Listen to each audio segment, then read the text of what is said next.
So here I'm still working on this floor in the office, one of the bedrooms actually. And to do this kind of floor requires a lot of attention to detail and actually a lot of investment in time. I'll probably spend about 30 hours to complete this floor, maybe even 50 when it's all said and done.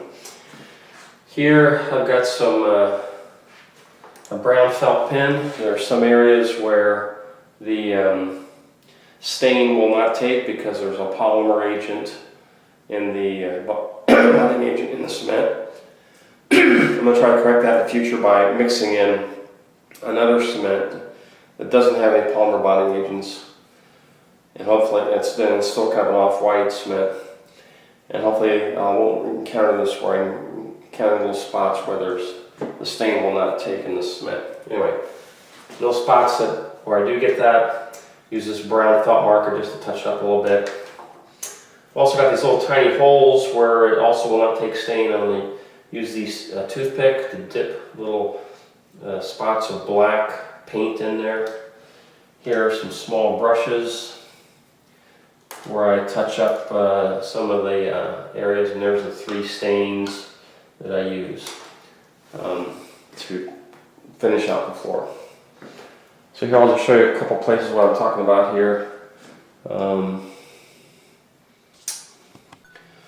So here you can see some of these little spots where there's holes, and here the stain is taken and here it's not. So I'm going to use black paint, dip it in there to remove the white. Basically I want to get the white out of this floor, anywhere there's little spots of white. So that's what we're using it, doing that with a toothpick.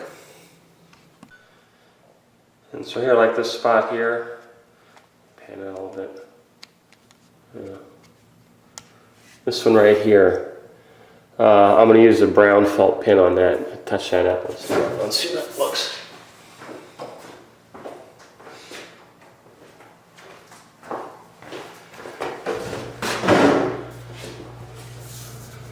What you do is just dab it on there, wait a few seconds, let it get a little bit dry, and then just rub with your finger.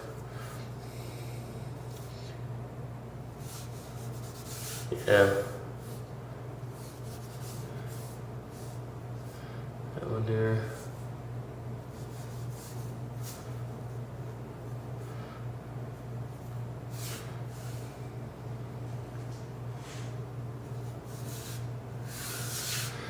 So I'm going to go over the floor, be on my hands and knees in detail, just addressing all these little minor issues.